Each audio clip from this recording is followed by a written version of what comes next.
Hi, and welcome to my first ever game review. Today I'll be covering The Sims 4. If you enjoy this video, please be sure to give it a like so others can see it, and comment below for what other game reviews you would like to see. As well as reviews, I'll be providing playthroughs of games on various other consoles. I guess a good place to start would be the sim creation. Here you can build your sims to start with and have multiple options for aspirations and traits, all of which can change the way your sim plays. In-game this can affect moodlets and the way your sim reacts to different situations and the other sims around them. Then we move on to actually changing the way the sims look. Again, the options here are vast, allowing you to adjust tiny features to get your desired look. There are presets and looks as well as clothing, and I am not in a playthrough, so I will choose some preset clothing looks for the benefit of this review. Control-Shift-C Motherload, a command every regular player of The Sims knows. A defining theme of The Sims series is just how important one cheat can be in playing the entire game, saving hours of game time in the process. The buy/build mode is now one and the same, making it easier than ever to design that dream home. Building walls and changing their shape and size is as easy as knowing how to use a keyboard and mouse. If you desire a specific item, the Sims 4 search bar will lead you to it, as long as the item exists within the game.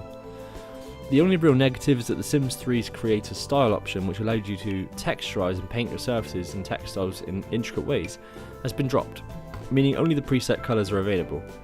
In fact, the other features which have been dropped from The Sims 3 are also apparent. Limitations would be the word of choice.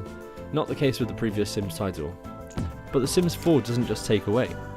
There are new gifts with new kinds of social interactions, objects and others that make watching your Sims a real pleasure. Multitasking is a huge difference here. Your Sims can greet visitors without putting down their cereal, or chat while working out. I really laughed when the Sim me sat in the toilet while playing his tablet. With your virtual families being moodier than ever, the game pushes you to take advantage of these moods, earning points for completing small goals which will pop up in the colour matching their current mood.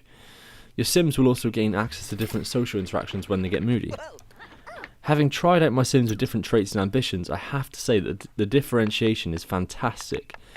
Create a snobby Sim who walks head held high and will constantly be pleased by buying new things, bragging about said new things and critiquing others on their artwork, clothing and pretty much anything you can is really a delight, as well as the animations evolving with doing everyday things like reading a book, cooking or boxing.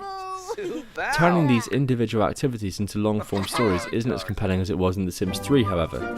The previous game's open world, which allowed for seamless travel and smooth multi-sim control, has been replaced by smaller lots separated by loading screens reminiscent of the series' older games. Staring at a loading screen while travelling to the gym is bad enough, but then having to stare at the same loading screen when you want to pop back home and check on the rest of the family is even worse, especially when they can be found stood still waiting for commands, rather than going about their daily business. This change also means that transportation is gone, which is a real shame. The events, such as a date or hosting a party, are so structured by things you have to do in order to achieve a good score that you almost forget to enjoy it. In short, The Sims 4's biggest problem is that The Sims 3 exists. Although it is a pleasant, lively game which looks and sounds pleasing enough, the lack of spontaneity hinders the game, meaning that, for the time being at least, a few hours spent on The Sims 4 is far less inviting than that decked out version of The Sims 3 you have waiting to be played. To summarise with the pros, colourful visuals and delightful audio make watching The Sims a real joy. The core build/buy tool is great and simple. Moodlets and multitasking lead to some hilarious interactions. And those cons? A cramped structure can limit the story and makes multi-sim control infuriating. Far too many of its predecessors' features have been either trimmed back or completely removed. And finally, our rating is 6 out of 10 for this game, but with the new game pack Outdoor Retreat due for release in January 2015, we could see some game-changing edits.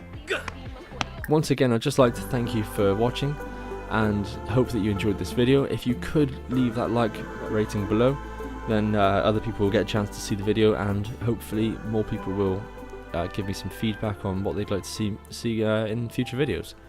Thanks very much, guys, and bye bye.